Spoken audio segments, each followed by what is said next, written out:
ولی کے پہچاننے کے لیے کرامت شرط نہیں ہے، کرامت ایک ذریعہ ہے، ضروری نہیں ہے۔ کتنے اولیاء ہیں جن کی کرامات ہمارے تک نہیں پہنچی لیکن وہ اللہ کے ولی ہیں۔ سب سے بڑے ولی اس امت کے صحابہ تھے، ان میں سے کتنے کی کرامات ہمارے پاس پہنچی ہیں لیکن ہم انہیں اللہ کا ولی مانتے ہیں۔ تو یہ کوئی شرط نہیں ہے، شرط ایمان اور تقوی ہے، اور باقی احادیث میں مختلف ان کی علامتیں بتائی گئی ہیں۔ الذین اذا رأوا ذکر اللہ، ایمان اور تقوی سے متصف بندگان خدا کی ایک علامت یہ ہے جب تم ان کی صحبت میں بیٹھو تمہیں خدا یاد آ جائے، اللہ کی یاد آنے لگے۔ تو کرامت معیار ولایت نہیں ہے اور شرط ولایت بھی نہیں ہے۔ تھوک کے حساب سے مارکیٹ میں بہت سارے لوگوں کی جعلی کرامات موجود ہیں، تو اولیاء کے لیے ہم عقیدت اور محبت کے جذبات رکھتے ہیں تو پھر مارکیٹ میں 2 نمبر بھی اس کا آئے گا۔ اور ہمیں پتہ ہے غذائی اجناس سے لے کر کے ادویات تک اور دیگر ضروریات زندگی تک کہ اصل کیا ہے اور نقل کیا ہے، تو ہمیں اس میں بھی غور و فکر کرنا چاہیے کہ اصل کیا ہے اور نقل کیا ہے، نہ یہ کہ ہم چند بدطینت لوگوں کی وجہ سے حقیقت کا انکار کر دیں۔ تو آج بھی کچھ لوگ ہیں جو کہتے ہیں جی چھوڑو، ہم نہیں مانتے کرامتوں شرامتوں کو، اس طرح کے لفظ بولتے ہیں، جبکہ کرامت کا من حیث الکرامت انکار کفر ہے۔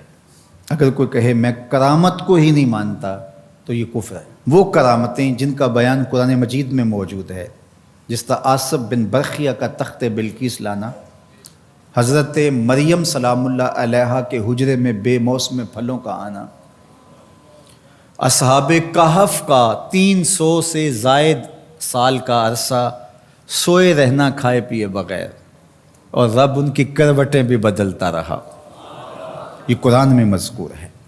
تو اس کا انکار بھی کفر ہے، قرآن کا انکار لازم آتا ہے۔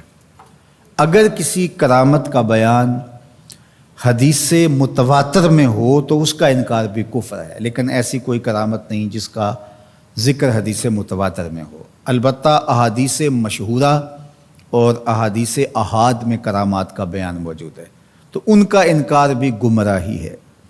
جس طرح وہ 3 لوگ جو غار میں پھنس گئے تھے، انہوں نے پھر دعائیں کی اور پتھر ہٹا۔ جریج کا واقعہ موجود ہے، صحابہ کی کرامات موجود ہیں، حضرت عمر کے رکے سے دریائے نیل کا چلنا، اس طرح جو مسلمہ بزرگ ہیں ان کی کرامات کا انکار کرنا محرومی ہے۔ لیکن یہ بات بھی ذہن میں رکھے کہ کرامت اللہ کی طرف سے بندے کو دی جانے والی ایک عزت ہے، لیکن ولی کی زندگی کا مقصود رضائے الہی کی طلب ہے، کرامتوں کی طلب نہیں۔ لیکن عمومی طور پہ ہمارے اسٹیجوں کے اوپر اولیاء کے حوالے سے جو بات کی جاتی ہے، بس آپ سننے کے لیے بیٹھے ہیں اور خطیب صاحب نے کان پہ ہاتھ دھرا اور 2-4 کرامتیں سنائیں اور چلے گئے، معیار بتایا ہی نہ، جس کے نتیجے کے اندر بہت سارے عوام اس سے غافل ہوتے ہیں۔ میں اللہ کا شکر ادا کرتا ہوں کہ ہم نے ہمیشہ اس بات کا التزام کیا ہے کہ لوگوں کے سامنے پوری تصویر رکھیں، کیونکہ مجھے اس بات کا احساس ہے کہ آپ لوگ کتنی محنت کر کے کہاں کہاں سے چل کے آتے ہیں، پورے پاکستان میں بلکہ پوری دنیا میں ہم جہاں گئے ہیں، ہمارے سامنے جو لوگ آ کے بیٹھتے ہیں زیادہ تر طبقہ باشعور لوگوں کا ہوتا ہے، تو پھر ہماری ذمہ داریاں اور زیادہ بڑھ جاتی ہیں کہ ہم جو ہے وہ ان کے سامنے وہ بات کریں جو بات کرنی چاہیے۔ اس منبر سے آپ کو وہ چیز نہیں ملے گی جو عوام کی ڈیمانڈ ہوگی، وہ چیز ملے گی جو عوام کی حقیقی ضرورت ہوگی۔ اس پر میں بھی اللہ کا شکر ادا کرتا ہوں، اس پر آپ کو بھی اللہ کا شکر ادا کرنا چاہیے، اور نہ یہ کہ کچھ 2 نمبر لوگوں کے رد عمل میں ہم حقیقت کا انکار کر دیں، جس طرح معتزلہ کر رہے ہیں، اور ایک طبقہ وہ ہے جو رتب و یابس کو قبول کر رہا ہے، اور آپ نے ایسے شخص، ایسے لوگ کہ جو اچھے انسان بھی نہیں ہیں، لوگوں کو دیکھا ہے کہ ان کو ولی مان رہے ہیں اور ان سے اپنی حاجتیں طلب کر رہے ہیں، ان کو ہادی مان رہے ہیں، مرشد مان رہے ہیں۔ وہ شخص جو خود آشنا بھی نہیں ہے، وہ تمہیں منزل آشنا کیسے کرے گا؟ میں کتنے لوگوں کو جانتا ہوں جن کو فہم دین ہی میسر نہیں ہے. یہ میں ان لوگوں کی بات نہیں کر رہا جو منہ دراز ہیں اور بالکل ننگ دھڑنگ ہیں، ان کی بات نہیں کر رہا.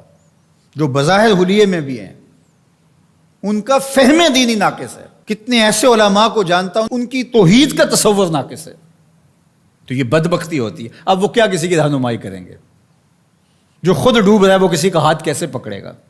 لیکن عوام ظاہر ہے ان کے گرد آئے اور ان کا کاروبار چمک رہا ہے، اور کرامتیں ہیں کہ تھوک کے حساب سے بنتی ہیں، اور پھر اس کی مارکیٹنگ کرنے والے بھی ہوتے ہیں، اور پھر اسی بنیاد پر ہی جو ہے وہ ان کا سارا سلسلہ چلتا ہے. اللہ کے ولی یہ نہیں چاہتے کہ ہماری کرامات ظاہر ہوں اور لوگ ہماری طرف لپکیں ہماری کرامت کی وجہ سے. یہ نہیں ہے. الکرامات حیض الرجال، جس طرح عورتیں ایام مخصوصہ کو چھپاتی ہیں، اللہ کے ولی بھی چھپاتے ہیں. وہ نہیں چاہتے کہ ہم اس حوالے سے جو ہے وہ پہچانے جائیں. باقی دور موجود کے اندر کسی صالح متقی شخص کی کوئی ایسی بات سامنے آئے تو شریعت کے میزان پہ پرکھا جائے. اگر وہ شریعت سے متصادم نہیں ہے تو مان لینے میں کوئی حرج نہیں ہے. لیکن اگر کسی کی سمجھ میں نہیں بھی آتا تو فرق نہیں پڑتا. لیکن کسی ولی سے کوئی دشمنی نہ رکھے. جو کسی ولی سے دشمنی رکھے تو اللہ فرماتا اس کا میرے ساتھ اعلان جنگ ہے، تو وہ پھر شخص محروم کر دیا جاتا ہے.